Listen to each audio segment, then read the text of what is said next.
Idioms festival attend करपी दिल्लीच्या करण कश्यप हाका आयिल्ल्या मरणाचो उलगडो जाल्लो आसा। हाचोच नियाळ एका राष्ट्रीय पावंड्यार फामाद आशिल्ल्या खबरापत्रांत मुखार हाडला। 26 वर्साचो दिल्लीचो पर्यटक करण कश्यप हो गोंयांत ईडीएम फेस्टिवलाक हजर आशिल्लो। थंय तो पडिल्ल्यान ताका प्रायव्हेट हॉस्पिटलांत दाखल केल्लो, मात ताची परिस्थिती नाजूक आशिल्ल्यान थंयच्यान ताका जीएमसीन दाखल केल्ले। त्या वेळार ताका मरण आयिल्ल्याची बातमी सगळीकडेन पसरली। ताच्या मरणा फाटलें कारण जाणून घेवपाक गोवा मेडिकल कॉलेजांत ताचो पोस्टमॉर्टम जाल्लो। नेमकें कारण कितें तें स्पश्ट केलें ना, मात acute renal injury, pulmonary oedema आनी सेरेब्रल एडेमा करणाक आशिल्ल्याचें पोस्टमॉर्टम अहवालांत समोर आयिल्ल्याचें खबरापत्रांतल्यान उघड केलां। ही ड्रग ओव्हरडोसाची केस आशिल्ल्याची जीएमसीच्या सुत्रांनी सांगलां अशें खबरापत्रांत म्हटलां। नॅशनल सेंटर ऑफ बायोटेक्नॉलॉजीच्या नॅशनल लायब्ररी ऑफ मेडिसिनाच्या डेटान सांगिल्ले प्रमाण कोकेन, हेरोइन आणि एम्फेटामीन MDMA सारकेल्या ड्रग्सांचो वापर करपी लोकांक रिनल इंजरी मोठ्या प्रमाणात जाता। त्याच प्रमाण करणाच्या मरणाचे कारण स्पष्ट केले ना, तरी प्राथमिक अहवालान सांगिल्ले प्रमाण 5 ड्रग्सांचो आस्पाव खंय तरी ताका घातक थारिल्ल्याचें खबरापत्रांतल्यान समजता। सुमार 4 ते 5 गुळयो जातून हेर ड्रग्स मिक्स आशिल्ले त्यो करणान घेतिल्ल्यो। त्या भायर ताणें सोरोय पिल्लो आनी हे दोनूय मिक्स जाल्ल्यान जीव घेणे थारले अशें राष्ट्रीय खबरापत्राच्या सुत्रांत सांगिल्ल्याचें समजता। करण हाच्या ब्लड सॅम्पलाचे टेस्ट रॅन्डॉक्स एनालायझर वापरून केल्ले। फॉरेन्सिक तपासात एक्युरेट रिझल्ट्स दिवपी हे मशीन हालींच जीएमसींत इन्स्टॉल केल्ले। ह्या मशिनांतल्यान टेस्टाचो रिझल्ट फक्त कमीत कमी 20 मिनटां भितर मेळूं शकता असो दावो हे मशीन जीएमसीन इंट्रोड्यूस केल्ले त्या वेळार केल्लो। हे मशीन गेम चेंजर आसून क्रिटिकल केसींनी ताचो बरोच फायदो जाता। अशें आसूनय 20 मिनटांत अहवाल येवंक शक्य आसा जाल्यार हो अहवाल येवपाक 48 वरांच्यान चड वेळ कित्याक लागलो असोय प्रश्न हांगा विचारलो वता। ह्या सगळ्या वयल्यान करणाक ड्रग ओव्हरडोस आशिल्ल्याचो संशय राष्ट्रीय खबरापत्रांत उक्तायला, मात ताका ड्रग्स मेळ्ळे तरी खंयच्यान। पोलिसांच्या म्हणण्या प्रमाण ईडीएम फेस्टिवलांत ड्रग्स नाशिल्ले। जे कोणे ड्रग्स घेतल्यात ते भायर घेतला आसूं येता। म्हणजे गोंयांत ड्रग्स सहज मेळटा म्हण पोलीस मान्य करता काय असो प्रश्न लोक करतात। आनी मुखेलपणान जीएमसीचो अहवाल एका राष्ट्रीय खबरापत्रा कडेन खंयच्या सुत्रान पावयलो हाचेर राजकीय पावंड्यार चर्चा जावंक लागल्या। त्याच बरोबर राज्यांत HM वर्सीस HM असो संघर्श निर्माण जालो काय कितें असोय प्रश्न राजकीय वर्तुळांत घुंवता। दरम्यान पेडणे पोलिसांनी मरणाची खबर रजिस्टर केल्ली, मात ह्या मरणाक कोण जबाबदार आसा ताच्या विरोधान FIR ही बातमी आमी मुखार हाडे पर्यंत जाल्ली ना। 3 दीस जावन गेले ह्या घटनेक, मात पेडणे पोलिसांनी आजून कित्याक FIR करूं ना? कोणाचो दबाव आसा काय तांचेर?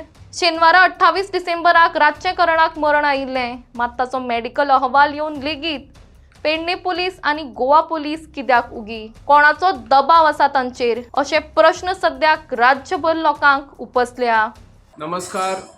धारगळ या ठिकाणी 28, 29 आणि 30 अशा 3 दिवस इलेक्ट्रॉनिक्स फेस्टिवल आयोजन केलं होतं। ईडीएम या माध्यमातून हजारो संख्येने युवकांनी, पर्यटकांनी आपला सहभाग दर्शवला आणि या महोत्सवामध्ये दिल्ली येथील एक 25 वर्षीय युवकाचा अति मादक पदार्थ सेवन केल्यामुळे त्याचा मृत्यू झाल्याची घटना घडली आणि या महोत्सवाला काळिमा लागण्याचा प्रकार घडलेला आहे।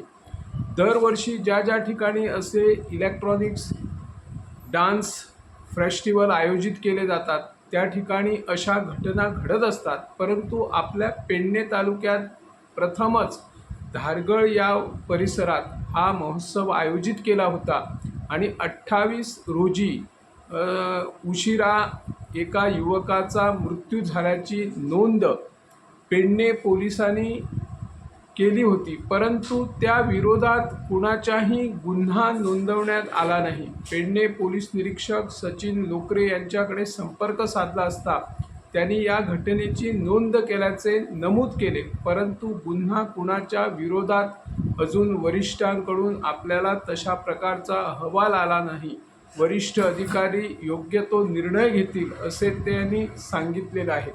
सुरुवातीला धारगळ परिसरात आणि पर्यायाने पेडणे तालुक्यात कुठेच असा महोत्सव होऊ देणार नाही अशी प्रतिज्ञा आपले स्थानिक आमदार प्रवीण आर्लेकर आणि त्यांच्या समर्थकांनी धारगळ पंचायतीसमोर एक जाहीर सभा घेऊन जाहीर आव्हान केलं होतं. जर हा महोत्सव सुरू झाला तर त्यात आपण घुसणार आहे लोकांना सोबत घेऊन. परंतु 3 दिवस महोत्सव यशस्वी झाल्यानंतरही आमदार त्या महोत्सवात काही घुसले नाही.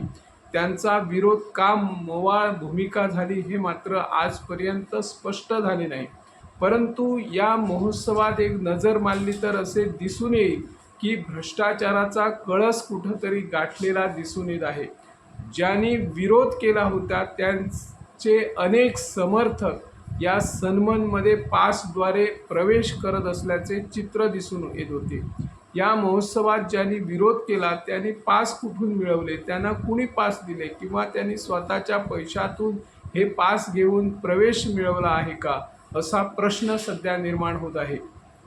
ज्यावेळी या महोत्सवाला विरोध होत होता त्यावेळी अनेकांनी, सर्व पक्षाच्या नेत्यांनी, स्थानिक नेत्यांनी, सरपंच, उपसरपंच, पंच यांनी विरोध दर्शवला आणि पूर्ण पाठिंबा स्थानिक आमदार प्रवीण आर्लेकर यांना दिला. प्रवीण आर्लेकर यांच्याकडून मोठ्या प्रमाणात या महोत्सवाविषयी अपेक्षा होती की ते नक्कीच विरोध करतील, त्या दिवशी निदान घुसण्याचा तरी ते प्रयत्न करतील.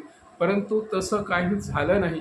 ते का झालं नाही याचा संपर्कही त्यांच्याकडे केला असता काही माहिती उपलब्ध होत नाही किंवा यावर ते भाष्यही करू शकत नाही. परंतु एका युवकाचा अतिमादक सेवनाने मृत्यू झाल्याची घटना घडली. त्यामुळे एका कुटुंबावर मोठी जी आपली दुःखाचा We were conducting tests if anyone is consuming any narcotic drugs and all. So we conducted several tests. So we found around 5 people who tested positive. 4 of them tested positive for ganja and 1 for cocaine. So we have registered a case against all of them.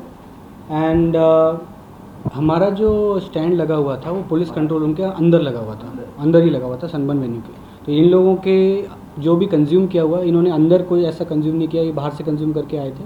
हमने taste KIA, वो positive आए, हमने केस register किया. हाँ जी, last date या We had tested but tested पर कोई हमारा पॉजिटिव आया नहीं.